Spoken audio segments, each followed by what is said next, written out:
Coloquem isso no coração, pastores presidentes.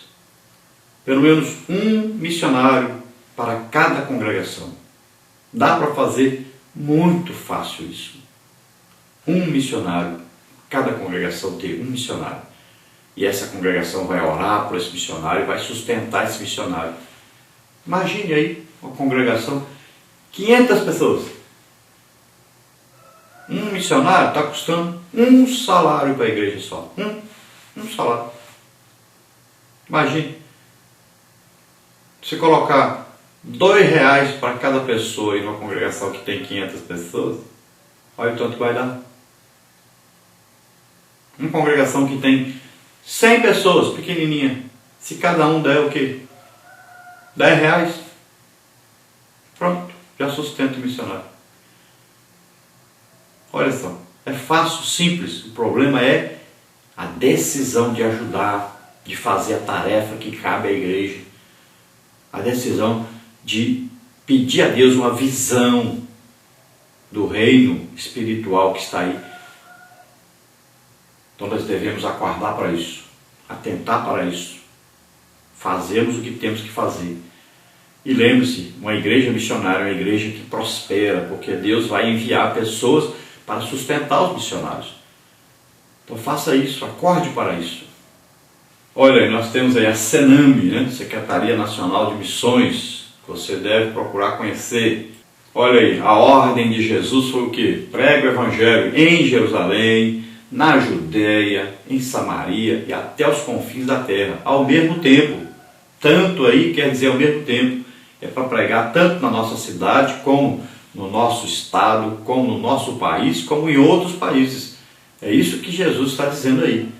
Olha esse gráfico. Uma tabela aí de uma igreja modelo. Uma igreja modelo mesmo deveria ter acima de 50% de comprometimento com a obra missionária.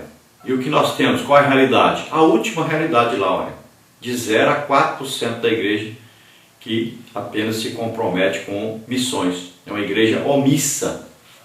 Olha aí a tarefa inacabada. A população mundial hoje, vamos pôr aí 8 bilhões, 10 bilhões, mas veja aí, nenhum cristão, ou no máximo 2%, olha aí, o tanto de gente que não tem nada aí, são 39% do planeta que não tem nem 2% de cristãos.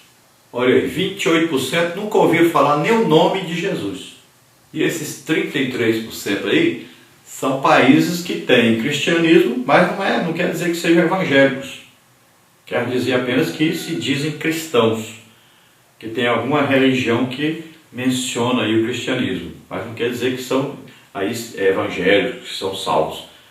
Evangélicos salvos no mundo inteiro, daí 11% até 13% no máximo. Olha aí a tradução da Bíblia, 6.913 línguas do mundo, 60% dos povos não tem nenhuma frase da Bíblia traduzida para a sua língua ainda. Olha aí a evangelização que foi feita no dia do Pentecostes, olha aí, atingiu quantos países? Olha aí, uma pregação de Pedro no dia de Pentecostes, estavam ali pessoas do mundo inteiro ali, mais conhecido naquela época, e eles ouviram a pregação do Evangelho. Olha só, isso é uma pregação maravilhosa. Então nós devemos investir na pregação do mundo inteiro. E olha aí que houve uma manifestação do Espírito Santo e depois então milhares se converteram. Então você viu aí a necessidade. Então vamos falar um pouco mais disso usando agora então o que está escrito na nossa revista da Escola Bíblica Dominical, comentada aí pelo pastor José Gonçalves. Vamos então, parte 1. A necessidade de uma cosmovisão missionária. Romanos 15, de 14 a 21. Então, tópico 1 é propósito da missão. Tópico 2, o agente da missão. Tópico 3, a esfera da missão. Tópico 1, então, o propósito da missão. O que o apóstolo tinha em mente quando reservou esse espaço em sua epístola para tratar a respeito do projeto missionário? Paulo desejava que os crentes romanos compartilhassem do propósito de sua chamada, a conversão do mundo gentílico ao Evangelho. Veja aí Romanos 15, 16. Algumas observações são importantes para ajudar no entendimento das palavras do apóstolo. Primeiramente, Paulo quer que a igreja o veja como alguém que estava prestando um serviço de grande relevância diante de Deus. Esse é o sentido do termo grego leitougel, ministro, usado por ele aqui. Em segundo lugar, Paulo desejava também que os crentes tivessem consciência de que esse serviço é um sacrifício do qual Deus se agrada. E esse é o sentido do termo grego hirortogunta, servir como sacerdote, usado para se referir às cerimônias do sacrifício levítico. Paulo era um sacerdote de Deus a serviço da obra missionária e desejava que os crentes se unissem a ele. Então veja só que Paulo está se colocando aqui como um enviado de Deus para levar o seu evangelho às pessoas que ainda não tinham ouvido esse evangelho. Ele estava oferecendo a sua própria vida. Veja só, ele estava aqui na condição de um missionário e enviado por Deus para dar a sua vida para que as pessoas conhecessem o evangelho. Olha aí, um instrumento de Deus. Ele estava sendo oferecido, ele achava assim, ele estava sendo oferecido como um sacrifício agradável diante de Deus. Então você também pode despertar para isso e pedir a Deus: Deus, eu estou aqui, minha vida está aqui, eu quero oferecer ao Senhor minha vida. Me leva para onde o Senhor quiser, me usa da maneira que o Senhor quiser. Se ofereça a Deus, entregue a sua vida para Deus. Se você não pode fazer, não tem como fazer, não acredita ou não tem aí o desejo, dê o seu filho para Deus. Ofereça aí o seu filho a Deus. Faça como Abraão, ofereça para Deus o que você tem de mais importante. Ofereça seu filho, entregue seu filho para Deus, para Ele usar, para fazer missões, para ganhar almas. E aí você, quem sabe você tem uma condição financeira boa, coloque esse filho aí na faculdade teológica para fazer um curso de missões e envie o seu filho. Tem as agências missionárias. Se você deseja fazer isso, se você deseja que o seu filho faça um curso missionário, entre em contato aí conosco, está aí o telefone da Secretaria de Missões nossa. Fala aí com o Ramos, que é o responsável por esse trabalho. Coloque seu filho para estudar, para fazer um curso de missões. Envie seu filho para fazer a obra de Deus. Dê seu filho para Deus. Prove que realmente você ama Deus. Dê para Deus o que você tem de mais importante. Tópico 2, o agente da missão. O apóstolo disse que o seu ministério de evangelismo era instrumentalizado pelo Espírito Santo. O ministério de Paulo foi marcado pela atuação do Espírito Santo. 1 Coríntios 2, de 1 a 4. Olha o que diz 1 Coríntios 2, de 1 a 4. E eu, irmãos, quando fui ter convosco, anunciando-vos o testemunho de Deus, não fui com sublimidade de palavras ou de sabedoria, porque nada me propus saber entre vós, senão a Jesus Cristo, e este crucificado. E eu estive convosco em fraqueza, em temor, em grande tremor. A minha palavra e a minha pregação não consistiram em palavras persuasivas de sabedoria humana, mas em demonstração de espírito e de poder, para que a vossa fé não se apoiasse em sabedoria dos homens, mas no poder de Deus. Olha, não há movimento missionário que se sustente sem a participação efetiva do Espírito do Senhor. É Ele que traz o poder de convencimento ao mundo perdido e prova que Jesus Cristo continua vivo.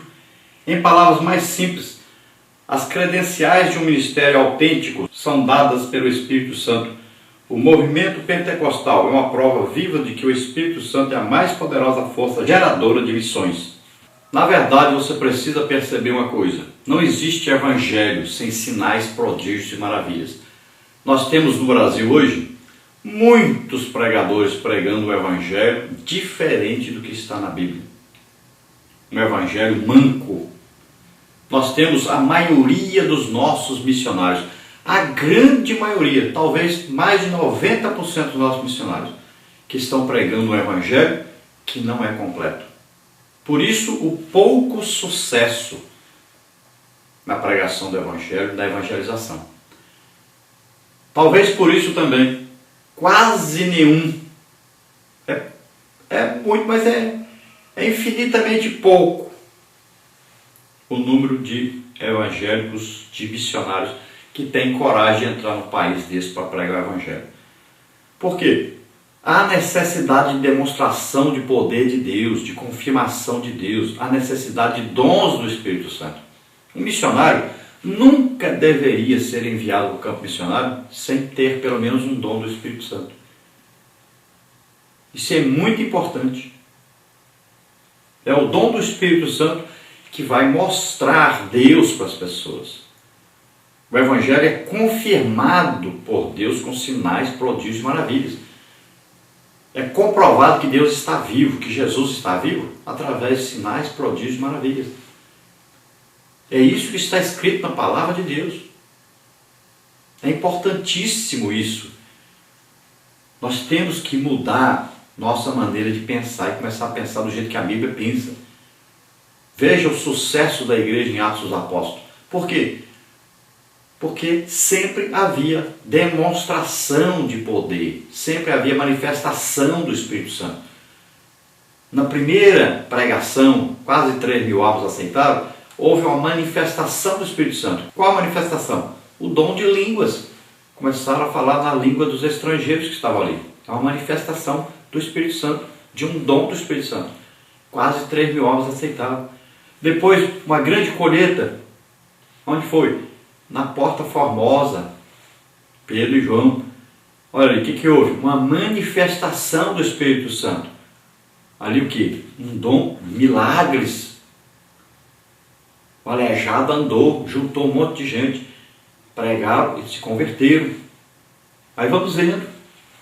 Filipe, as pessoas todas se convertiam, estavam alegres. Por quê? Porque viam e ouviam os sinais que Filipe fazia. Veja aí o primeiro mártir, Estevão. Sinais, prodígios e maravilhas. Veja aí Pedro ressuscitando Dorcas. Veja aí quantos milagres e as pessoas se convertiam. Veja aí Paulo. Milagres, as pessoas se convertiam. Então o Evangelho era sempre assim. Milagres, as pessoas se juntavam, pregavam o Evangelho, as pessoas se convertiam. Esse é um padrão. Tem gente que não enxerga o padrão aí não. Não conseguiu enxergar isso até hoje. É um padrão. O livro de Atos dos Apóstolos. O livro de Atos dos Apóstolos foi escrito para nós vermos aí como é que Jesus continuou aqui na terra fazendo a mesma obra. Pregando o Evangelho, salvando, fazendo milagre. Está lá em Atos dos Apóstolos. Através de quem? Através de nós, a igreja. Ali existe um padrão de pregação do Evangelho. Tem que haver sinais, prodígios e maravilhas. Senão, não é o legítimo Evangelho. Nós somos cristãos, ou seja, imitadores de Cristo. Discípulos de Cristo. Veja aí o tipo de Evangelho que pregava. Era o mesmo Evangelho que Jesus pregava. Mesmo tipo de Evangelho. Sempre sinais, prodígios e maravilhas.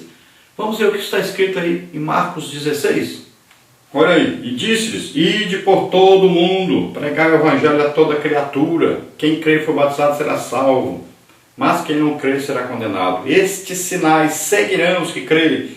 Em meu nome expulsarão os demônios, falarão novas línguas, pegarão as serpentes, se beberem alguma coisa mortífera não lhes fará dano algum, e porão as mãos sobre os enfermos e os curarão.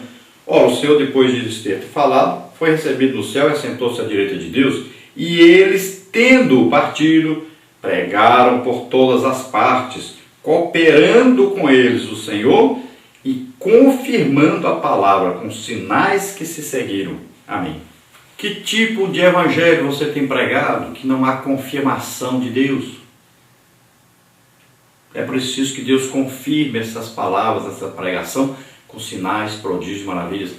Muita gente pregando o Evangelho, milhões de pessoas aceitam Jesus. Você procura no outro dia, nunca mais vê essas pessoas. Por quê? Não houve nenhuma confirmação, não houve sinal, prodígio, maravilha, então a pessoa não aparece mais. Foi só emoção. Não existe um convencimento, não existe um legítimo evangelho. Eles não estão vendo, essas pessoas não estão vendo Deus na igreja. Então é preciso manifestação, é preciso buscar os dons do Espírito Santo. São mais importantes que carro, que fazenda, que mansão, mais importante que avião. Dons do Espírito Santo, é preciso dons do Espírito Santo. Nós sabemos falar de quem tem dom, sabemos perseguir quem tem dom, Ao invés de buscarmos, nós vamos falar mal de quem tem, para as pessoas não saírem da nossa igreja e ir lá para a igreja deles.